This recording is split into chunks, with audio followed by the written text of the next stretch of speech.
ओम श्री परमात्मा नमः। मैं प्रोफेसर हरिहृदय अवस्थी अपने परम पूज्य गुरु जी प्रोफेसर पंडित भगवत शरण शुक्ल वेद मूर्ति तपोनिष्ठ गीता उपनिषद पुराण और धर्मशास्त्र के विशेषज्ञ के साथ में आप सभी का Awasthi Ayurveda anatomy yoga and spirituality channel पर हार्दिक स्वागत करता हूँ। गुरु जी आज गीता के 15वें अध्याय के 6ठे श्लोक की सरल व्याख्या करेंगे, तो हम लोग चलते हैं गुरु जी की ओर। नमोऽस्तुनन्ताय सहस्रमूर्तये सहस्रपादाक्षिशिरोरुबाहवे सहस्रनाम्ने पुरुषाय शाश्वते सहस्रकोटियुगधारिणे नमः। कृष्णाय वासुदेवाय हरये परमात्मने प्रणतक्लेशनाशाय गोविंदाय नमो नमः। इस चैनल से संबद्ध सभी विद्वद्गण, सभी जिज्ञासु छात्र वृंद, सहृदय सज्जन वृंद एवं इस चैनल के संस्थापक तथा प्रबंधक आचार्य हरिहृदय अवस्थी जी, इस गीता ज्ञान यज्ञ में आपका सभी का स्वागत है। हम लोग पुरुषोत्तम योग नामक 15वें अध्याय पर विचार कर रहे हैं। आज हम लोग इस विषय पर चर्चा करेंगे, वह भगवान का जो परम धाम है, जिसको पिछले श्लोक में कहा गया है, गच्छन्ति अमूढ़ाः पदमव्ययम् तत्। वह अव्यय पद का स्वरूप कैसा है? भगवान ने इसकी बड़ी चर्चा की, इस अव्यय पद की। ततः परम तत्पदमार्गितव्यं यस्मिन् गता न निवर्तन्ते भूयाः में यहाँ पर भी उसकी चर्चा हुई। उस पद का जो है उसका अन्वेषण करना चाहिए, जहाँ पर जाने के बाद व्यक्ति पुनः वापस नहीं लौटता है, फिर उसको संसार सागर में पड़ने की जरूरत नहीं पड़ती है। 5वें श्लोक में भगवान ने कहा अमूढ़ाः अव्ययम तत्पदम गच्छन्ति। यहाँ पर विद्वान लोग जो है उस परम पद को, उस अव्यय पद को, अविनाशी पद को प्राप्त करते कहा गया। परंतु अविनाशी पद है कैसा, क्या स्वरूप है उसका, इस विषय पर बड़ी सुंदर चर्चा भगवान ने की है। कहते हैं, न तद्भासयते सूर्यो न शशांको न पावकः यद गत्वा न निवर्तन्ते तद्धाम परमं मम। इस पर बड़ा व्याख्यान टीकाकारों का है। बड़े सुंदर ढंग से अपने अभिप्राय को सभी विद्वान व्यक्त करते हैं। हम लोग भी अपनी वाणी को पवित्र करते हैं इस श्लोक के तात्पर्य को जानने के लिए। भगवान कहते हैं कि उस अव्यय पद को सूर्य प्रकाशित नहीं कर सकता है। तो कहे चंद्रमा प्रकाशित कर, तो कहे चंद्रमा भी प्रकाशित नहीं कर सकता है। तो अग्नि प्रकाशित करे, वो भी नहीं कर सकती। न तद्भासयते सूर्यो न शशांको न पावकः। इसका क्या कारण है कि सूर्य उसको प्रकाशित नहीं कर सकता? क्या इतना अंधकार वहां पर है कि सूर्य का प्रकाश उसको प्रभावित नहीं कर सकता है? अब जो सूर्य प्रकाशित नहीं कर सकता, तो चंद्रमा का प्रकाश तो और कम होता है, वो कैसे प्रकाशित करेगा? अथवा ये हो सकता है कि सूर्य के प्रकाश के कारण वहां की किसी प्रकार की कोई दिक्कत होती हो, तो चंद्रमा का प्रकाश शीतल है तो उससे उसका शमन हो सकता है। अथवा जो है उसको कम प्रकाश की आवश्यकता है, इसलिए पावका कह दिया गया। ये तीनों का जो संबंध है, उसका स्वरूप क्या है? क्या केवल भगवान ने सीधे ऐसे कह देना तद्भास है तो सूर्य न शशांको न पावका, अथवा कोई क्रम है? इसको भी एक जानना आवश्यक है। और दूसरे, प्रकाश्य प्रकाशक भाव कहाँ होता है, इसको भी जानने की जरूरत है। कौन प्रकाश्य होता है, कौन प्रकाशक होता है, और कहना कौन ऐसा है जो यहाँ पर प्रकाश्य प्रकाशक भाव बन नहीं सकता है।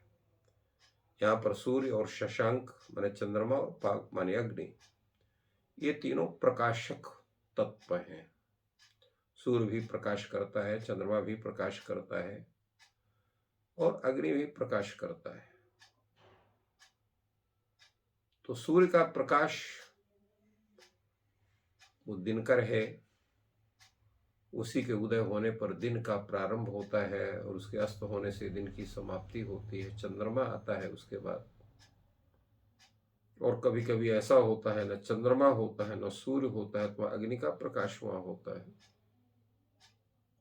दोनों बातें होती हैं। जैसे अमावस्या को न तो चंद्रमा होता है रात्रि को, और रात्रि में सूर्य भी नहीं होता है, तो अग्नि उस समय रहता है। तो इस तरह से भगवान ने यहाँ पर यह तीनों को रखा कि किसी भी अवस्था में इनके द्वारा प्रकाशन नहीं हो सकता है, प्रकाश की व्यवस्था नहीं बन सकती। तो क्यों नहीं बन सकती? इसमें दो कारण हो सकते हैं।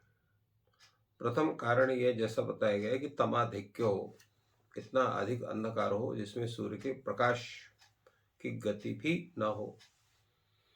तो सूर्य की प्रकाश की गति नहीं होगी तो चंद्रमा और जो है अग्नि की गति स्वतः बाधित है, अथवा उसे प्रकाशक की जरूरत ही नहीं है। जैसे कोई अत्यंत बलिष्ठ हो, बुद्धिमान हो, तो उसके किसी एक अंगरक्षक की जरूरत नहीं होती उसको, वो स्वतः अपना रक्षा कर सकता है। उसी प्रकार वह जो परम पद है वो स्वयं प्रकाश है। दीपक को देखने के लिए, सूर्य को देखने के लिए, चंद्रमा को देखने के लिए किसी एक अन्य प्रकाशक तत्व की आवश्यकता नहीं होती। उसी प्रकार परम धाम को जानने के लिए किसी अन्य प्रकाशक तत्व की आवश्यकता नहीं है, स्वयं प्रकाश है वो। इसमें क्या प्रमाण है कि स्वयं प्रकाश है? इसमें हमारे अनेक उपनिषद इस विषय की चर्चा करते हैं, क्योंकि भगवान सच्चिदानंद का जो नित्य धाम है वो सच्चिदानंदमय है, दिव्य है, चेतन है। और भगवान कहते हैं वो धाम भी कोई अलग नहीं, मेरा ही स्वरूप है, मुझसे अभिन्न नहीं है। इसलिए परमो धाम भगवान का नित्य धाम, नित्य वहां पर मेरी उपस्थिति होती है। किसी भी काल में उस जो है स्थान का त्याग भगवान नहीं करते हैं, इसलिए वो परम धाम है। और उस धाम का एक सबसे बड़ी एक उसकी अलौकिकता है। वो अलौकिकता यह है कि भगवान की माया का प्रभाव उस धाम में नहीं होता है जीव को। अब को क्यों नहीं होता है? तो जीव जब भगवान के उस परम धाम को प्राप्त हो जाता है तो माया भगवती लक्ष्मी है, वो पुत्रत्व ने स्वीकृत हो जाते हैं। तो पुत्र को मां से भय नहीं होता है, इस और पुत्र को स्नेही मां का प्राप्त होता है। इसलिए परम धाम में भी जो माया है वो अपने उन भक्तों को, भगवान के दासों को पुत्रवत व्यवहार होने के कारण उनका माया का प्रभाव नहीं होता है। इसलिए वह धाम क्या है? मायातीत धाम है। ये भगवान ने बतलाया उसको। तो स्वयं प्रकाश के विषय में होने से उसका और भी कठोपनिषद कहता है, न तत्र सूर्यो भाति न चंद्र तारकम नेमा विद्युतो भांति कुतो यमग्नि। इन्होंने एक चीज और जोड़ दिया, उस धाम को सूर्य प्रकाशित नहीं करता है, चंद्रमा भी प्रकाशित नहीं कर सकता है, तारागण भी प्रकाशित नहीं कर सकते हैं, बिजली भी उसको प्रकाशित नहीं कर सकती है। फिर अग्नि के का कुतो यमग्नि, अग्नि की तो कोई बातें नहीं है, क्योंकि अग्नि से ज्यादा तेजस्वी ये तत्व है। तमेव भांतम मनु भाति सर्वम, वह प्रकाशित होता है, उसी के प्रकाश से संपूर्ण विश्व प्रकाशित होता है। और ये भी कह सकते हैं कि सूर्य का जो तेज है, जो चंद्रमा का तेज है, तारागणों का जो तेज, अग्नि का तेज है, वो भी उसी परमात्मा का तेज है, उसी के तेज से ये लोग तेजस्वी है। इसलिए भगवान यहाँ पर कठोपनिषद कहती है, तस्य भाषा सर्वमिदं विभाति, उसी की भाषा, उसी के प्रकाश से संपूर्ण विश्व प्रकाशित होता है।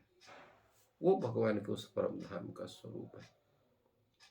इस विषय में बृहद जावाल उपनिषद भी कहती है यत्र न सूर्यस्तपति, यत्र न वायुर्वाति, यत्र न चंद्रमा भाति, यत्र न नक्षत्राणि भान्ति, यत्र नाग्निर्दहति, यत्र न मृत्यु प्रविशति, यत्र न दुःखानि प्रविशन्ति, सदानंदम परमानंदम शांतम शाश्वतम सदाशिवम ब्रह्मादि वंदितम योगी ध्येयम परम पदम यत्र गत्वा निवर्तन्ते योगिनः। कहते हैं तात्पर्य है जहाँ सूर्य नहीं तपता है, वायु भी जहाँ नहीं चलता है, चंद्रमा भी अपने प्रकाश को से जो है उसको शस्त्र को प्रकाशित नहीं करता है, नक्षत्र जहाँ जो है वो भी प्रकाशित कुछ नहीं कर सकते हैं, अग्नि जला नहीं सकती है, मृत्यु का प्रवेश वर्जित हुआ, मृत्यु का प्रवेश हो ही नहीं है। दुखान यत्र न दुखान प्रवेश, दुख भी कभी भी प्रवेश नहीं करता, तो रहता कौन वहां? सदानंदम, सर्वदैव आनंद की स्थिति है, परमानंद की स्थिति है, शांतम शाश्वतम सदाशिवम, वहां शांत शाश्वत सदाशिव जो परमात्मा है कैसा है? ब्रह्मादि वंदितम, ब्रह्मादि जो देवता है जिसकी हमेशा वंदना करते रहते हैं, तो जानेगा आदमी कैसे होगा? योगी ध्येय, योगी लोग उसका ध्यान कर सकते हैं, वो भगवान का श्रीमन नारायण का परम पद है। यत्र गत्वा न निवर्तन्ते, जहां पर जाने के बाद पुनः निवृत्ति नहीं होती है, पुनः वहां से जो है पतन नहीं होता है, तो जाते कौन है वहां पर? योगी न, योगी लोग जाते हैं। इसी की संपूर्ण इन बातों का उल्लेख यहाँ पर भगवान ने किया। न तद्भासयते सूर्यो न शशांको न पावकः, और ये भी कहा यद् गत्वा न निवर्तन्ते तद्धाम परमं मम। निवृत्ति का तात्पर्य क्या है? क्योंकि जहाँ प्रवेश होगा वहां से तो निर्गमन भी होगा। हम अपने घर में प्रवेश करते हैं, नगर में प्रवेश करते हैं, गांव में प्रवेश करते हैं, या किसी देश में प्रदेश में प्रवेश करते हैं, तो उससे हमारा निवर्तन भी होता है। परंतु यह ऐसा क्षेत्र है जहां जाने के बाद निवृत्ति नहीं होगी। क्यों नहीं होगी निवृत्ति? निवृत्ति और प्रवृत्ति का तात्पर्य क्या है? निवृत्ति है संसार सागर में पुनः जन्म मरणादि बंधन को संप्राप्त करना। निवृत्ति का तात्पर्य है इस बंधन से मुक्त होना। जब जीव परमात्मा भाव को प्राप्त करता है